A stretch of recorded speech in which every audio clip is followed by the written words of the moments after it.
Come on, let's go to the end of the dock.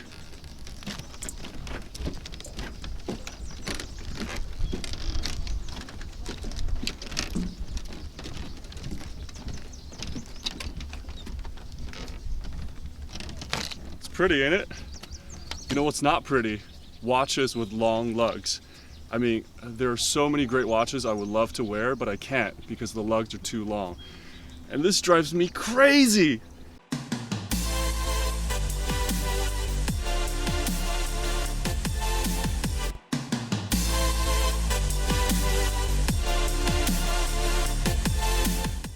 Hey guys, I'm Max and welcome back to Hot Ones. Remember, we had the channel name change. We were called Retro Watch and now we're Hot Ones. It wasn't easy, but we did it. And so today we're out in the wilderness doing a little bit of hiking and camping, but also talking about the supercompressor watch. So the supercompressor watch dates back to the 50s and 60s, and what it did was it introduced two new technologies. Number one, it allowed a case to be built where, as the watch experienced more water pressure, it sealed tighter. And the second technology was that the bezel of the watch was actually built into the case and underneath the crystal, such that it wouldn't be accidentally bumped. And the Longines Legend Diver is one of my favorite modern supercompressor watches. There's two versions, there's the 42 and there's the 36. 36 I feel like is a little bit small for a sports watch. The 42 is a good size, but the lugs are so long, which would just overhang my wrists. And so today we're going to build a watch in its image with Seiko parts such that we get a watch with more compact lugs but still achieves a similar look. So serving as the donor for this project is the Seiko SNGZ. This is about $150 on Amazon. In a previous video, I've gone ahead and polished the bezel on this watch to give it some differentiation. Here are some parts from Yobokies. This is the Legend Diver style dial.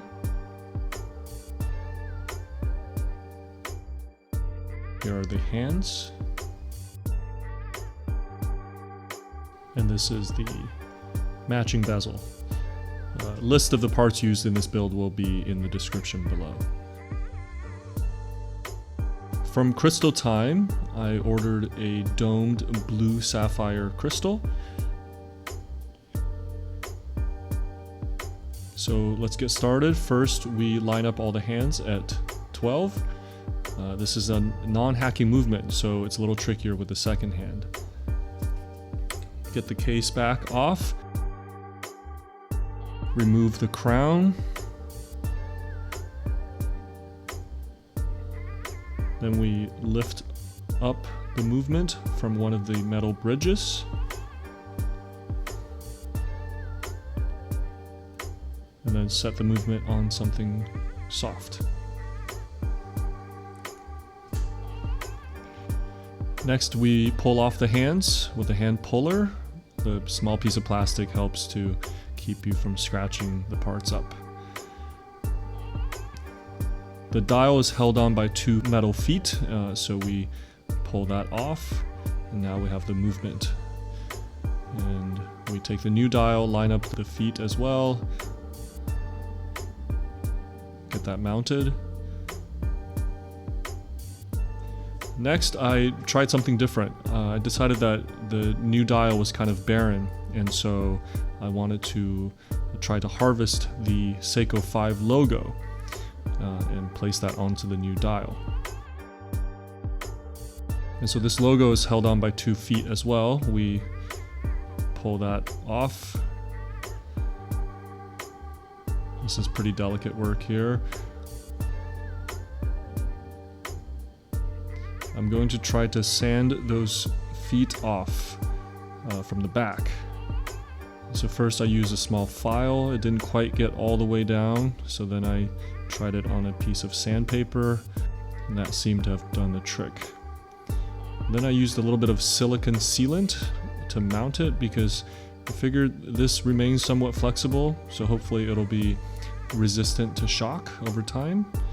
I just place a little dab on the back and then place it on the new dial. Make sure you don't put too much glue or else it'll ooze out and that will ruin your day. Next we mount the hands, starting with the hour hand.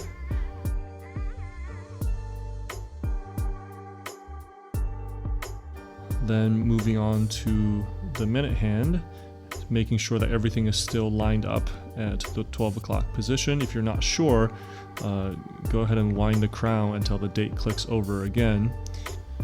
And the last part, the second hand, again the most delicate portion of this entire process. A lot of cursing, a lot of frustration, but once you finally get it on, it should look like this.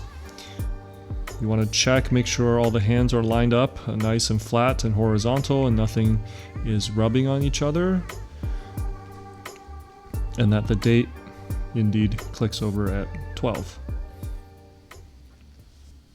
Okay, so this was about the point where I had to take a break. I mean, there is the urge to just rush through and finish it, but with something this delicate, you really don't want to be stressed out while you do it. So I suggest that we all scroll down, we hit the subscribe button together because that's very relaxing. Now you know that you're not going to miss any future episodes.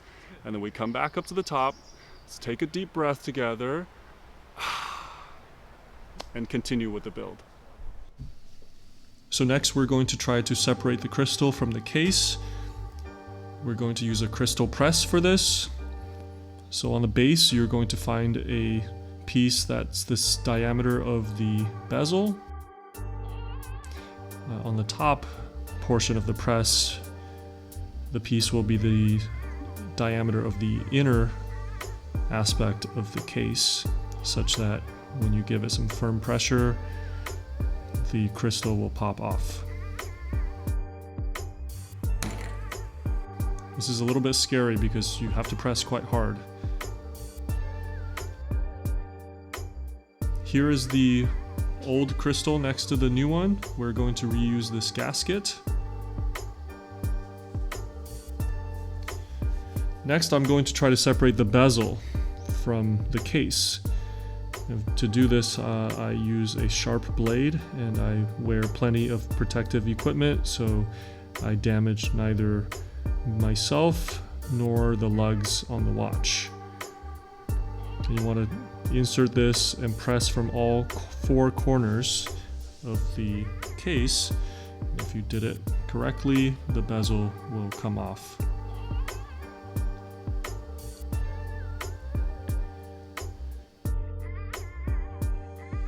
Go ahead and take out the old insert and place the new one in there. It is held on by two small divots on the back so it doesn't rotate on its own. Of course, this is not going to have the supercompressor rotation feature, but I also doubt I'm ever going to go diving with this watch.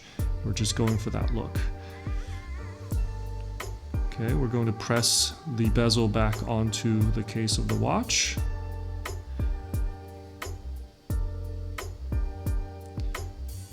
Next, we take the gasket, place it inside the bezel, and then we take the crystal, place that evenly on top, making sure it's not tilted, and then use the crystal press and begin to press the crystal back on. Now you want to do this while you continue to rotate the case so you exert even pressure.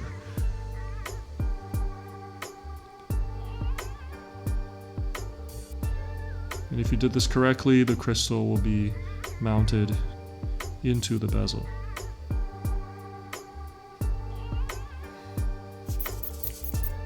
Okay, now we're going to try to marry the movement into the case, and the watch is already taking shape, looking great.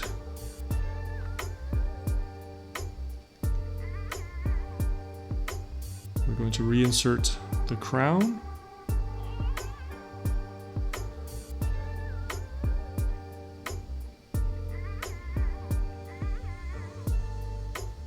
Give it a few rotations, make sure that the time sets and that the date sets as well. And then put the case back on the watch. So let's slap on a set of matching green canvas straps and take it out for a spin.